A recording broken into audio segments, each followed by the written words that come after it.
Good afternoon, and thank you for joining me for the weekend sports recap. We'll talk about several different sports events going on over the weekend, the largest being the Super Bowl.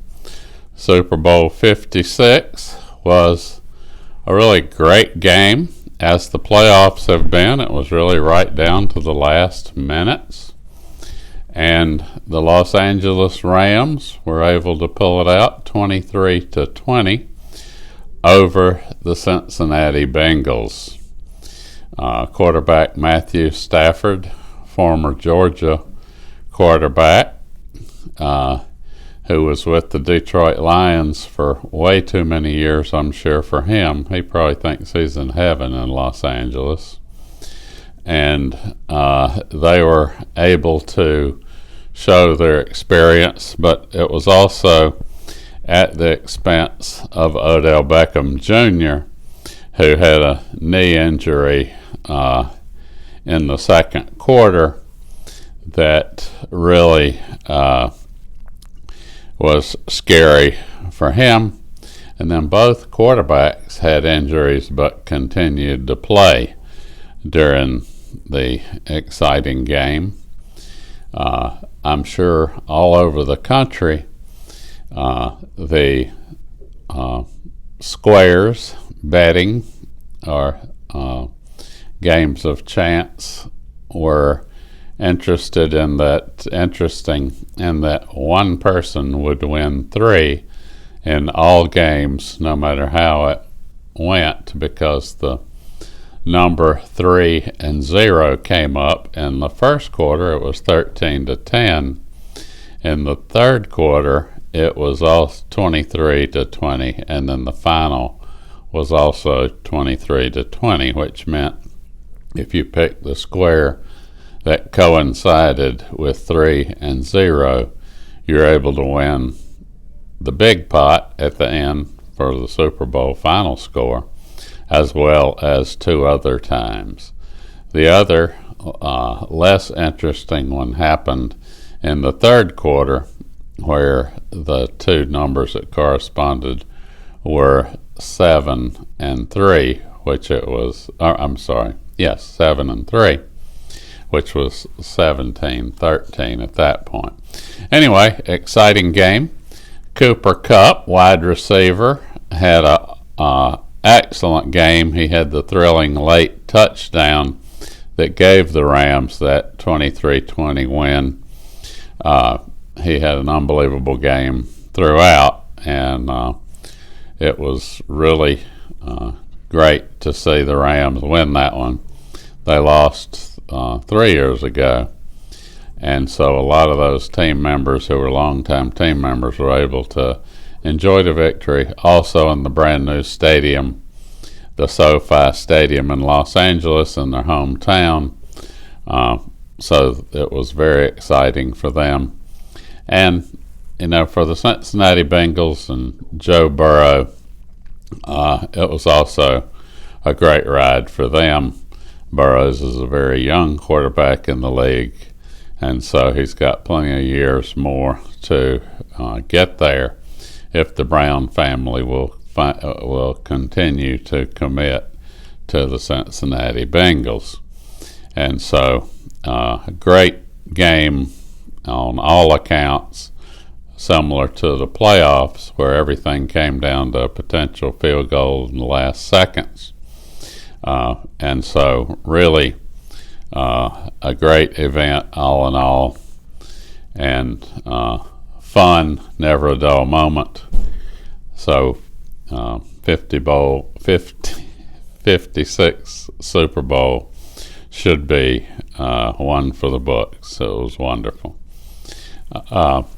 If you've been following the Olympics, Michaela Schifrin, who everybody thought was going to win all the gold medals, has one more event to go. She'll be doing the Olympic downhill. It'll be her first time in that event, and she doesn't expect any medals, so maybe she will win one in that. Also, there's an Olympic figure skater from Russia, surprise, Kamila Valieva, has been in trouble for her doping. So she took performance-enhancing drugs, apparently, but not lately. So they're going to let her go ahead and skate, and so we'll see how that goes as well. Also, gold medal winner Erin Jackson made history in her women's speed skating. She's the first African American to win that event in the speed skating oval. So exciting event for Erin Jackson there. Also, we were able to see over the weekend Shaun White in his final run. This was his 4th Olympics, and he's won more gold medals in snowboarding, of course, than anyone. And he had a pretty good finish. At one point, he was in 2nd place in the best of 3 in the half pipe, but lost to some younger skaters. He's the old man of snowboarding at this point at 35, and so the 17-year-olds and 18-year-olds were actually ended up better than him. The height and the tricks involved in the half pipe were spectacular. And so he went out with grace and a few tears. So we welcome Shaun White to his next venture. Scotty Scheffler over in the Waste Management Phoenix Open over the weekend made a 25-foot birdie putt that was enough momentum to go in, and he outlasted his Ryder Cup teammate Patrick Cantlay on the 3rd hole of a playoff in the Phoenix Open. So that one was exciting as well. So we'll look forward to more from Scotty Scheffler.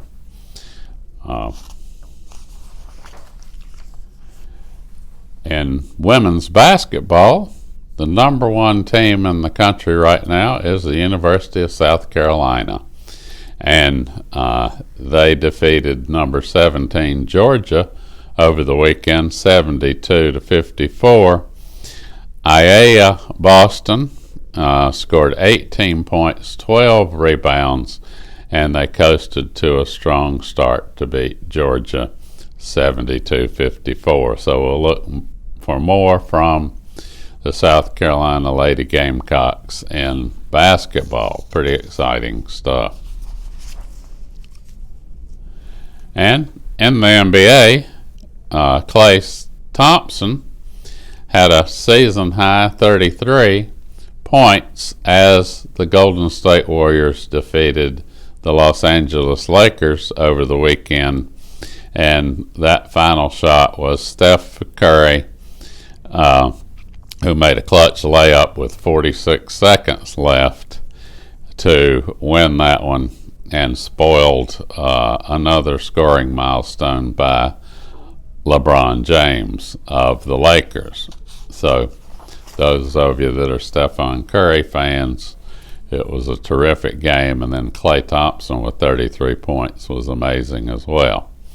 So let's take a look at hockey, which is in full swing at this point. In the Atlantic Division, the Florida Panthers are leading that division really just one game over the Lightning.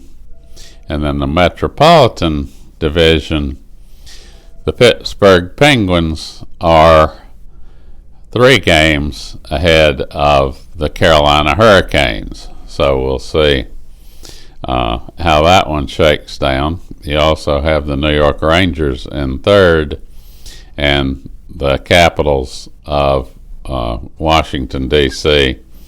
in 4th place. So still hockey to be played.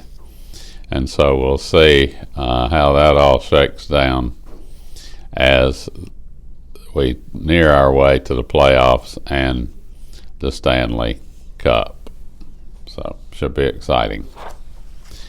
And then we're edging our way to March Madness. Gonzaga and Auburn are neck and neck there for 1st and 2nd place. Gonzaga has won their last 14 games, which is huge. Auburn is had their loss this past week, and so their winning streak is 1. Purdue has also struggled in the 3rd position. They're finally back on a win after losing 3 away games. Arizona is in 4th place now. They've also lost 2 games, but they're on a streak. Right now they've won 6. Also in 5th place, Kentucky has 6 wins. They're now 21-4, and they had several away games that they struggled with. Houston is in 6th place, and they lost their last 2, so they're dropping a little bit. They are 20-4.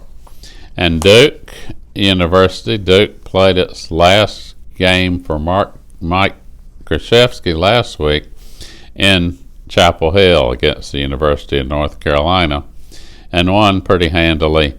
They now are on a 2-game winning streak as well, and they're in 7th place. They moved up from 9th. Kansas has moved into 8th. They also struggled on the road, and they are now 20-4.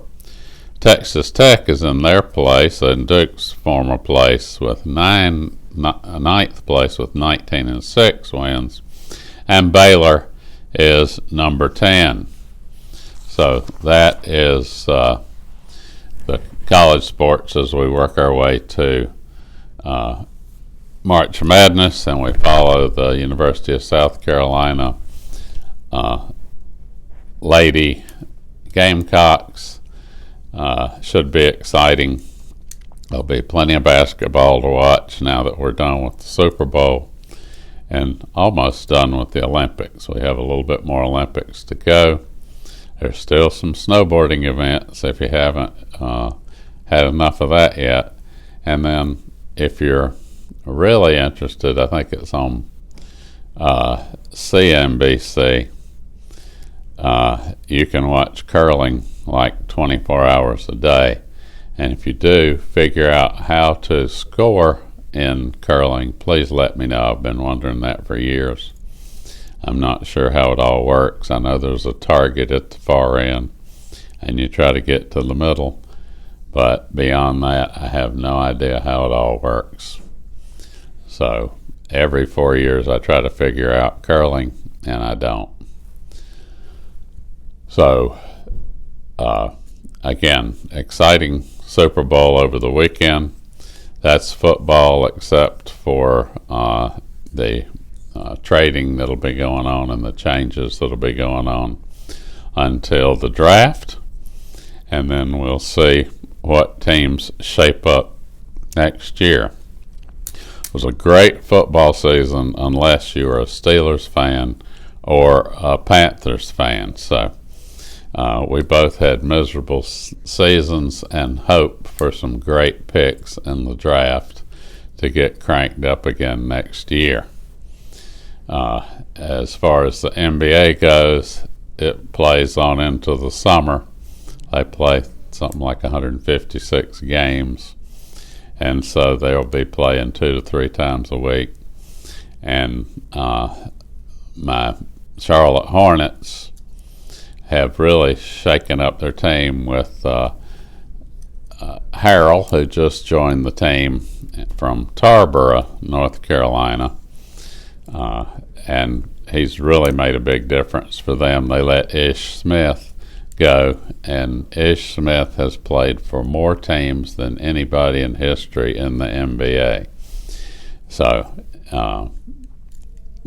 we'll wish the best for Ish. I'm sure he'll land another team quickly. So that is about all I can ramble on about with sports this morning. And I'll see you around the campus. And hopefully by next week we'll be able to do in person. So I thank you for having me, and I look forward to next week.